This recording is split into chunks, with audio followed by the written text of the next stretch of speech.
Good morning, YouTube, and welcome back to VW Family Farm. I'm Andrea, and thanks for joining me in the kitchen. Kombucha is one of the main things I get questions about. And today, it's time for me to do my kombucha, so I thought I would just bring you guys along and show you how I do it. I have a few little tips and hacks, I guess you'd call them, that makes this process really easy and really quick for me. It takes me literally minutes. It's not meant to be something that's a time-consuming all-day task. When I first started doing this, by the time I made the tea and waited on a whole gallon of tea to cool and all that jazz, it was turning into a pretty big deal. And I thought, I don't know how much I like doing this. I like jobs that I can incorporate into my daily life anyway. And I just wanted to share some of those tips with y'all because why not learn something and make it easier, right? Kombucha kits are something I'm going to be selling at our spring shindig here at our farm that we're hosting. I've had a lot of people request those. At this time, I'm not taking requests just because I don't really know how many I'm going to have, and I have several requested already. I have a plan to try to get as many kombucha kits ready as I can, so I'm hoping I'm going to have enough ready for all of those who want one, the ones I have on a list and those I don't. But when it gets closer to the shindig, I will send out another, I'll put it in a vlog or something, and I'll go ahead and take some more requests, and I'll just have those ready for you if you're attending the shindig. I've had people ask me about mailing kombucha kits. I don't know how that would be possible because it could get really messy if things break, so I probably will not be mailing any. But the kits I'm going to be selling will have the starter tea, really strong, thriving SCOBY in a gallon glass jar with instructions. So it'll be everything you need to make it. You'll be set up and ready to go with your first gallon of kombucha in the jar.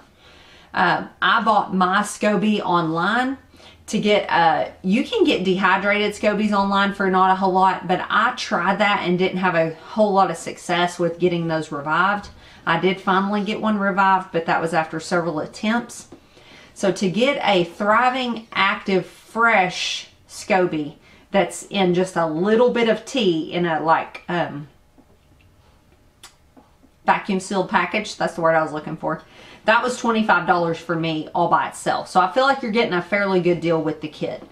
And again, that'll be at our spring shindig. A few other things we're selling at the shindig are, we are hatching Buff Orpington chicks as we speak. Ben showed you converting our little giant cheap incubator to a digital one, so we're hatching chicks. Also, Ben is sprouting lots of plants right now, so we'll have plants. I have quite a bit of soap made. I don't know how much lotion I'll have. It just depends on how much is bought from me in the meantime. But I'm planning to have some lotion. My mother-in-law is crocheting and knitting like crazy, and she's crazy talented. She's making dishcloths and scrubbies and maybe pot holders and little handle things for cast iron skillets and just all kinds of stuff. She's just making those, and Lane and Emily are going to be selling those. I'm trying to think if there's other things we're selling. I don't know, maybe some t-shirts. And there's lots of other people selling stuff too. I know Roots and Refuge is selling some things. Just lots of people are coming to be vendors. So we're trying to put together, Ben is, he's trying to take the time, because he knows y'all are interested in it, to make a list of the vendors and what they're selling. So be watching for that. But let's get to the kombucha and let's get started. All right, so my first hack is, I used to spend all day, it seemed like, making kombucha, or at least half the day. Not standing here waiting on it, but just by the time I got all the steps done, it took me several hours, and here's why. I would take a gallon jar and mix up a gallon of tea, just like I would if I was making tea. And that's what most instructions will tell you, is to heat water, steep tea and sugar, and make a gallon of tea. And pour hot water over it to get it to steep and all that. Well, and then the next step on the instructions will say, wait until it's back to room temperature. Well, it takes hours for a gallon of tea to go back to room temperature. So the first little tip, and this is just such common sense, but I was not thinking of it, and I read it somewhere and I was like, oh, that's so great. just make a very small amount of a tea concentrate with your amount of sugar that you need for your gallon of tea and your amount of tea, but only use a little bit of boiling water to steep that tea. Fill the rest of your gallon up with cool water and you're ready to go right then. And you can move this process along really quickly. And I can do it all at one time and be done with it. And kombucha really takes me minutes. The most time consuming part is the water heating, which it's over there heating in my tea kettle right now, and it's about done. So let's go. Okay, so the first thing I'm gonna do is take a quart mason jar, and I only fill my kombucha jars up about 3/4 of the way full. I only put about 3/4 of a gallon in them. That's just how I do it. So I only use about 3/4 of a cup of sugar. If you're gonna do a whole gallon, you need a whole cup, okay? And then I'm gonna try, I'm doing 2 different gallons today because I'm getting a lot of kombucha ready for the Shindig. So I'm doing 2 gallons. Normally I just do a gallon a week or every 10 days for our family. But I'm trying 2 different teas. This is green Rubio's tea. And in this other quart, I'm using organic English breakfast tea. Both of these are actually organic. Tea and coffee is something I really try to buy organic if I can, because tea and coffee are heavily sprayed crops, if you don't know that. They actually, I've read multiple places that studies show coffee is one of the most widely sprayed things we consume. And if you're like me, you consume it every day. So I felt like that's one place I want to try to buy organic if I can, and tea as well. Okay. So I've got my tea and my sugar just in a quart mason jar. I've got my water heated. So I'm going to just pour my boiling water in there with my tea and sugar.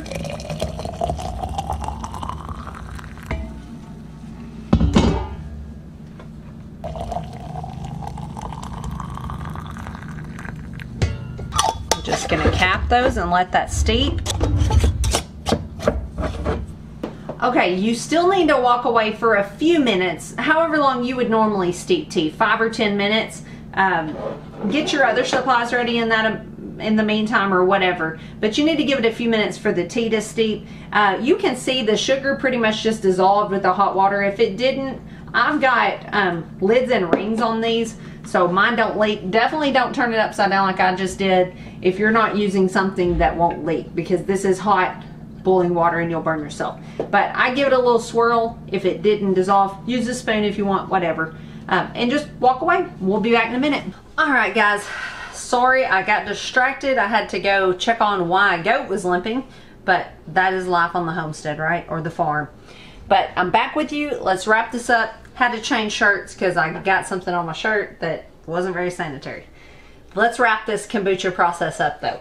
Okay, I am going to do this and pretend like this is the only jar you have, because if you bought a kit like from me or wherever, if you had to buy a jar to do kombucha in, I try to remember not everyone has a crazy amount of jars like I do. So if one jar is all you have, that's fine. All you're gonna need is a bowl. So the next step in my kombucha process, and you need clean hands, you need to be really sanitary for this because you don't want to contaminate your SCOBY. So I'm gonna get out my SCOBY, and a lot of times, I'm gonna be honest, I get my hands really clean and I just stick my hand down in there and get it out. Just make sure your hands are clean. Okay, and I'm just putting that in the bowl. So my SCOBY's down in the bowl. And I'm gonna get a measuring cup. First off though, I'm gonna stir what's left in this jar up, because there's bacteria and yeast in this, and you wanna make sure you stir it up and you get a strong bit of starter tea for your next batch. So that SCOBY that's sitting in the bowl, I'm just gonna take out, this is a half cup measure, I'm just gonna take out about 3 of those, and they weren't full. So that's roughly a cup. You definitely want at least a cup of starter tea for your next batch. If you don't put some starter tea in your next batch, that is why a lot of people's kombucha will mold, because you cannot just put it in like straight sweet tea. You've got to give it something to get going. A lot of times when you're first starting with like a dehydrated SCOBY, you'll have to put just straight vinegar in there, and then it's not really fit to drink at the end of that process. But once you get yours established and going, you can just use your tea, that's your starter tea, to get it going for the next batch. So at least a cup to go with your SCOBY. Okay, now I am using these bottles. These are called Grolsch bottles. A lot of people buy these for beer and wine making, which I don't do beer and wine, but I bought these strictly for kombucha and water kefir because this is the secret to carbonation. I've also saved these top bottles and just put the white lid back on them when I bottle my kombucha. It's worked fine too. They've carbonated some, but you're not going to get tons of carbonation unless you use a bottle like this that the top locks down on, because that will, you're going to put some sort of juice or something like that in a second ferment, which is going to eat additional sugars out of that juice or fruit or whatever you put in. That's going to create carbonation because it has nowhere for the gases to escape, because this has a rubber seal, hence your carbonation. Hence, if you don't pay attention, you could explode a bottle, which I've never done. Don't be afraid of that, but you don't want to leave them for like a month or something. Okay, so bottling. I have a funnel and a strainer here because sometimes this will get too yeasty and I want to strain out some of that yeast. So that's why I have the strainer there. Okay, so I'm going to pour this in here.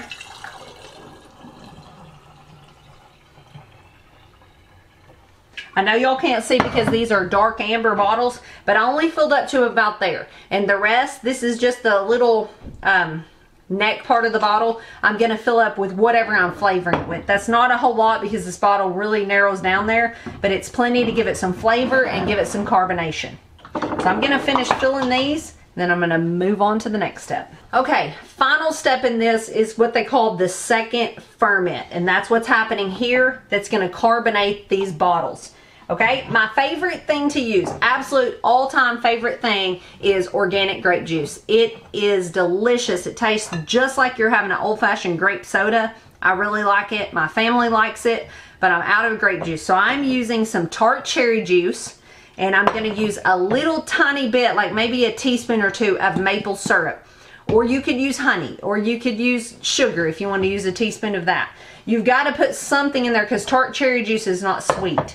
So you got to put something in there for the additional sugars so that those can get eaten up, and that's what's going to produce the carbonation. And see all this yeast I strained out?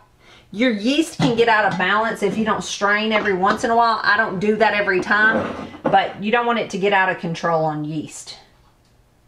Okay, so I'm just putting, like I said, a teaspoon. And then I'm just putting really just a splash of this. And then I'm going to lock this bottle down. These are amber colored, so they don't need to go into a dark place. I just leave them here on my counter. As you can see, I've got water kefir sitting here. I've got milk kefir. I've got all kinds of stuff fermenting in here. But these, just check them. I'd give these a day or so. Different things that you put in the second ferment are going to ferment faster than others. Like some things like strawberries ferment really fast. Grapes, things like that. But then there's some things that ferment really slow. And another thing, for a long time I couldn't get carbonation at all in these bottles. And the reason was because I was letting my kombucha go too long and it was already too vinegary before I ever started this step. There's a fine line, but you'll learn that. Worst case scenario, it's not going to be as bubbly as you want, and that's okay. Maybe next time just go a couple days shorter and do your kombucha and bottle it, and you'll probably get carbonation that time. So really, that is all there is to this. Just every day or few days, depending on what it is you put in here, you're going to be able to tell. If you, after one day, open this bottle and this goes boop, and you see carbonation start rising up like a Coke would do, it needed probably burping. But when you're ready to put it in the fridge, that's going to slow that process down, and you don't have to burp it once it's in the fridge. Just use it when you get ready to. All right, I think I covered it all. I hope this was helpful. The tea concentrate just changed a lot for me because it just shortened the whole process down. I do this whole process all at once, really, because by the time the tea is doing, which literally takes just a few minutes, I'm getting everything else together and then I'm ready to do it and I'm done. So now you have taken your SCOBY and a cup of starter tea out of this jar. You dumped the rest, which was your kombucha you were going to drink, into these bottles, and you got them second fermenting. So now you've got your empty jar. You can wash it, which I've already done. I'm gonna be honest, I don't wash mine every time because if kombucha is going right back in it and that's what was in it and I'm having no troubles, I just don't. But I would probably advise you to. I don't want to lead you astray and mess up your SCOBY. So I just got this filter in here again because I had loose leaf tea that I need to strain out. This is just my couple tablespoons of tea and 3/4 cup of sugar because like I told you, I only fill this about 3/4 of the way up. Now I'm going to take this over and fill it up about 3/4 of the way with cool water, and I'll be right back. Okay, so I've about got this finished. I'm going to take one of these SCOBYs and about a cup of this starter tea and put in this sweet tea that I've just made. And I am going to use my hand this time. First off, I'm going to put this starter tea. Now, if you do this too hot, if you do a whole gallon of like boiling water, and you need to wait until it cools off, because if not, you're going to kill your SCOBY, and that would be a terrible thing. So now I'm going to I put the cup of starter tea, I'm going to put the SCOBY down in there. I'm going to cover it up with a piece of, I use a piece of a flour sack towel and a rubber band.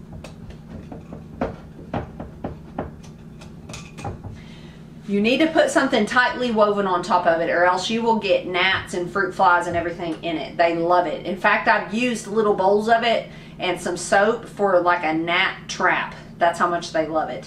So I'm done. This is ready to go up on the shelf for a week to 10 days. I've got mine bottled over here doing the second ferment, and I will have a new SCOBY on top of this one in a week to 10 days. So I hope this helped y'all. I hope that it takes some of the fear out of doing kombucha. I hope you're already doing it, but if not, jump in there and get started. Thanks for watching, and I just appreciate every one of you. Thanks for all your support. I hope you're making plans to come to the Shindig, where we'll have not only kombucha kits, but I plan to have so many gallons of kombucha going by then that I'm going to have pint jars of flavored kombucha for sale that day to drink. That's my plan. And it'd probably be the kits, like I told you earlier, are $25. The pints of kombucha will probably be about $3 because I've got to buy all those jars. And you get to keep the jar. I hope you like the kombucha and all that. So we will see you guys tomorrow. I'm hoping the next video you guys see is Ben building the tiller hiller because we've had so much interest in that. So stay tuned for that, and we'll see y'all later.